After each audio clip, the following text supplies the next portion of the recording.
Today, we have in the international media, there is a very common statement which is repeatedly bombarded, especially in the Western media. And that statement is, all Muslims are not terrorists, but all terrorists are Muslims. And this statement was even imported to India, especially after the 11th July, the serial train bomb blast that took place in Bombay, especially to Bombay. And we find that even in India, especially in Bombay, people kept on repeating the statement that all Muslims are not terrorists, but all terrorists are Muslims. Let us analyze today what do the historical records tell us, and what does the data on terrorist attack that is available in world history, what do they tell us?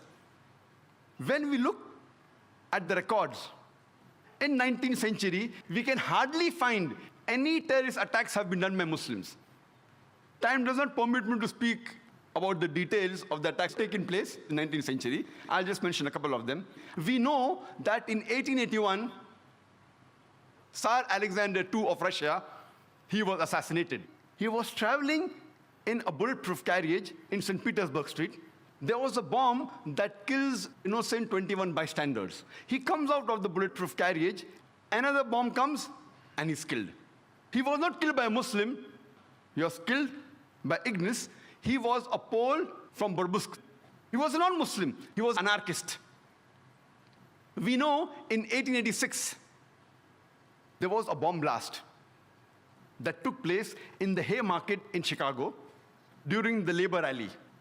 And 12 innocent people were killed. One amongst them was a policeman by the name of Dejan. Later on, 7 policemen were injured and they died in the hospital. The people responsible for this act, they were not Muslims, they were 8 anarchists, all of them non-Muslims. When we analyze the record of the terrorist attacks that have taken place in the 20th century, we know from the historical records that on the 6th of September, 1901, the then president of USA, William McKinley, he was assassinated by an anarchist by the name of Leon. He was shot twice by Leon. He was a non-Muslim. On the 1st of October, 1910, there was a bomb blast that took place in the Los Angeles Times newspaper building, in which 21 innocent people were killed. The people responsible for this bomb blast, they were 2 Christians by the name of James and Joseph. They were union leaders.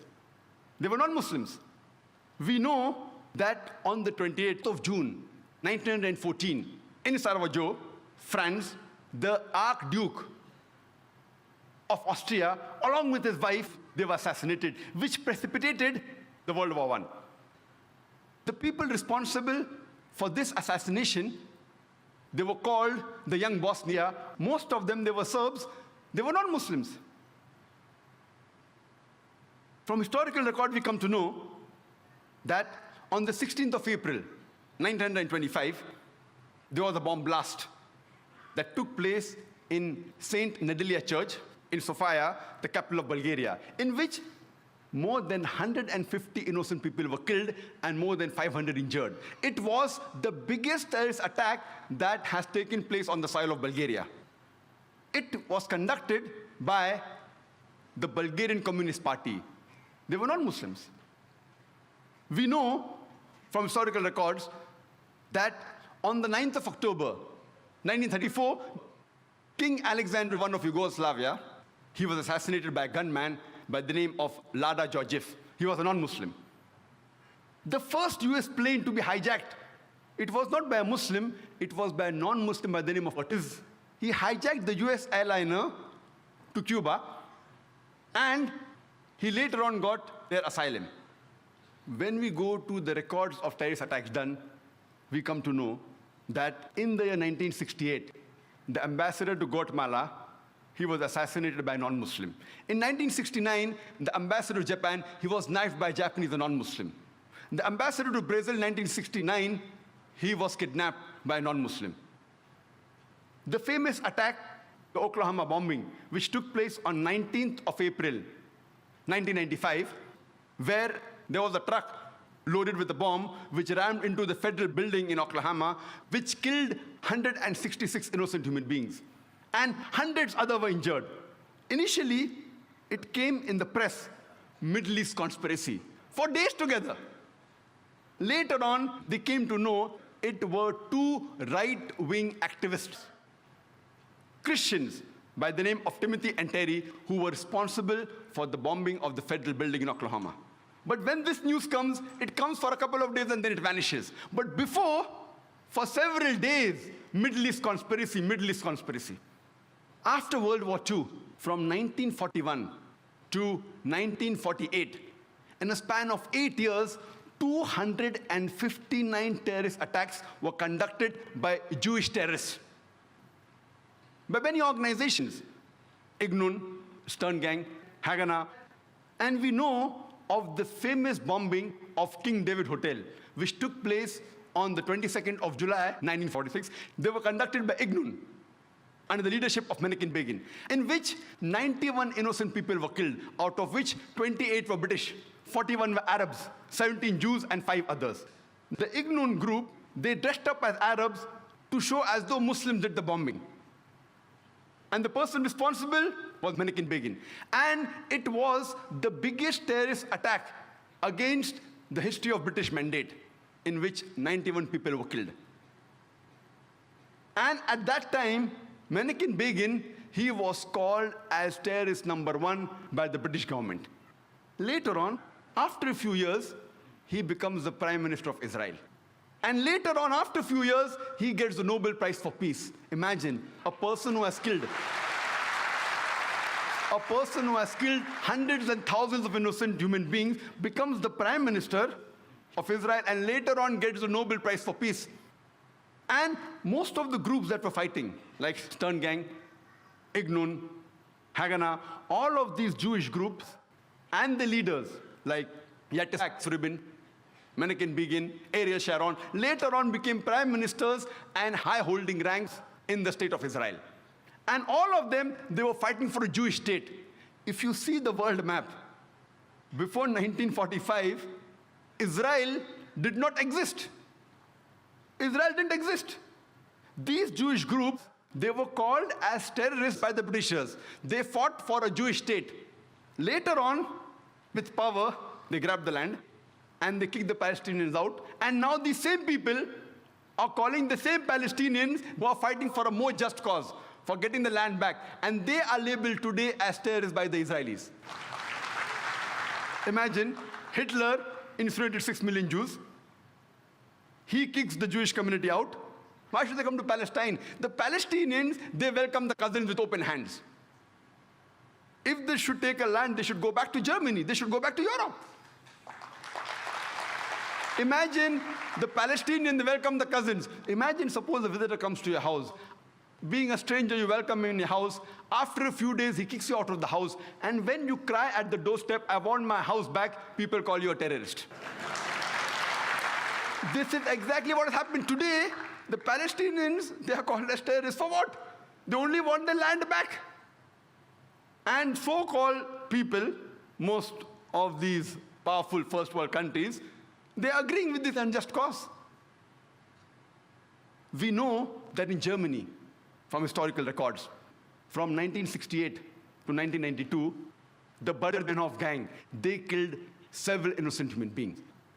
In Italy, we come to know from records about the Red Brigades, which has killed several innocent human beings. They were also responsible for kidnapping the Prime Minister of Italy, Aldo Moro. And after 55 days, they killed him. Further, when we come, a similar gang, a similar terrorist outfit, we know, was also in Japan. The Japanese Red Army. They was with this cult, Om Shirito, they were with this cult. And they tried to kill thousands of people in the Tokyo subway by the nerve gas.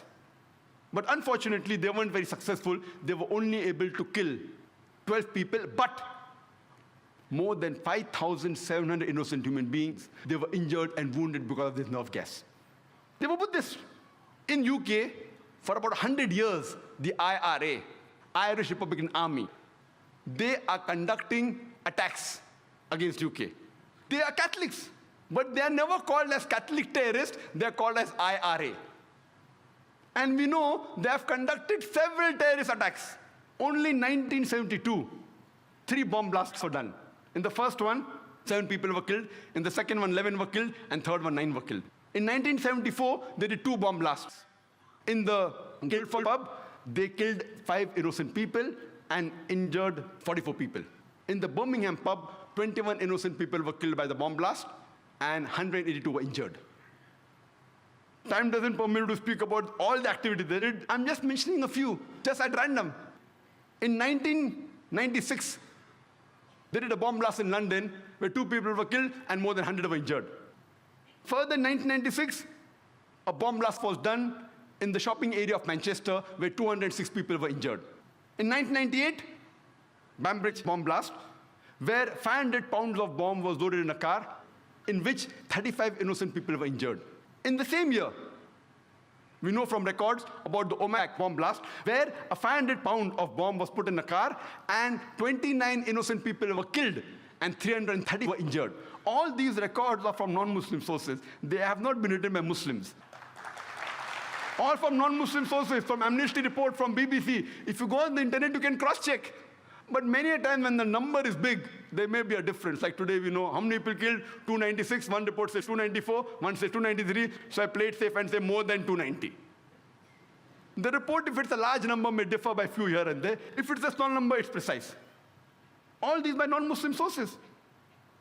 In 2001, the BBC was bought by IRA. But these people, they are not called as Catholic terrorists.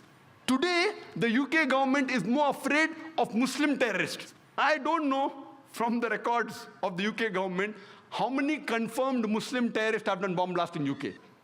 Even the London bombing of 7th July, there's no confirmed report. They are suspected to be Muslims. It's not confirmed, in which more than 50 people were killed. One report says 52, one report says 56. Therefore, I said more than 50 people were killed. Even if we agree for sake of argument that they were Muslims who did the 7th July bomb blast in the year 2005, yet they come nowhere close to IRA. IRA puts these bomb blasts to shame. They have killed hundreds and thousands of people. Yet today, the UK government is more afraid. IRA is doing since more than 100 years. But because of the advice of George Bush, Tony Blair is more afraid of the Muslim terrorists rather than the problem which is there for more than 100 years. We know from historical records that in Spain and France, the terrorist organization is ETA. They have conducted 36 attacks. And in Africa, there are so many organizations, the list is exhaustive. But the one which is worth noting, and one of the most notorious, is called as the Lord's Salvation Army. It's a Christian terrorist organization. They train young children to commit terrorist attacks. When we come to Sri Lanka, we know of the LTTE, Tamil Tigers. They are supposed to be one of the most notorious, most violent of all the terrorist organizations in the world. They are the people who are experts in suicide bombing, and they even take help of children. They train them, and they let them take part in suicide bombing. Normally, people are known that the Palestinians do suicide bombing, Iraqis do suicide bombing. If you historical record, the people who have popularized suicide bombing are the LTTE, Tamil Tigers. Who are they? They are Hindus. But the Indian report doesn't say Hindu terrorists, they say LTTE. When we come to India, many a times, most of the terrorist attacks that we hear of, majority of them, they talk about Kashmiri militants.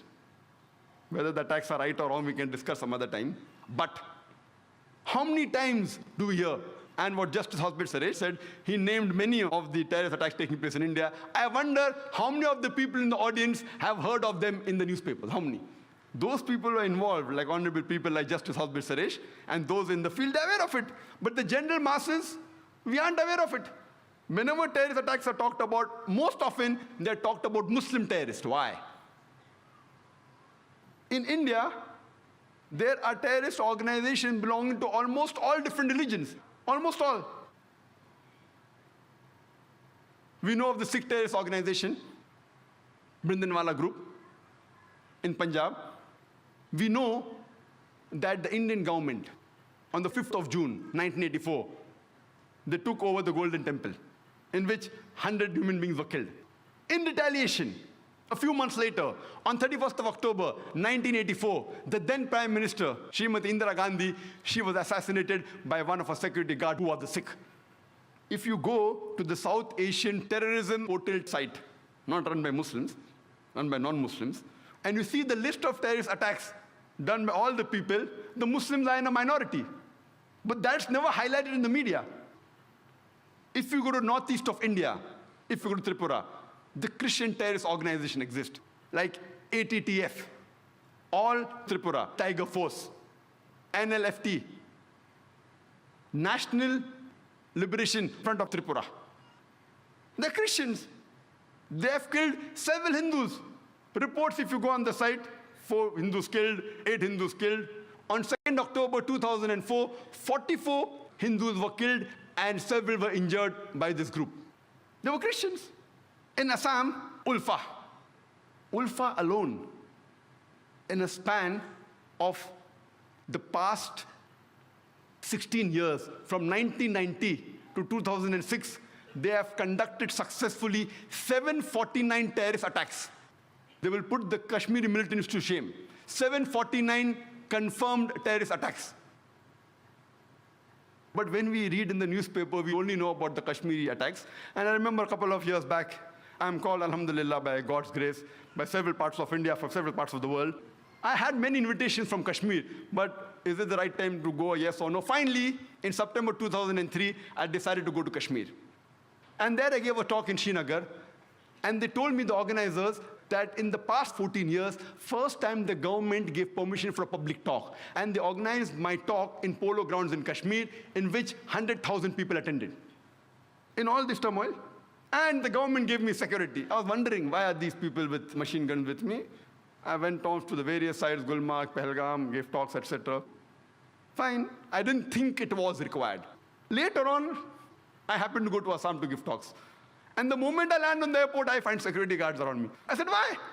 And there, I thanked God. Alhamdulillah. If they would not have been there, I wouldn't have come back here. I did not know. I did not know that so many terrorists are there in Assam. The Ulfa are trained only to target the Muslims. They are Hindus. How many times does the press, the media report about them? Because it's not tantalizing. These reports may come in the news brief. It does appear.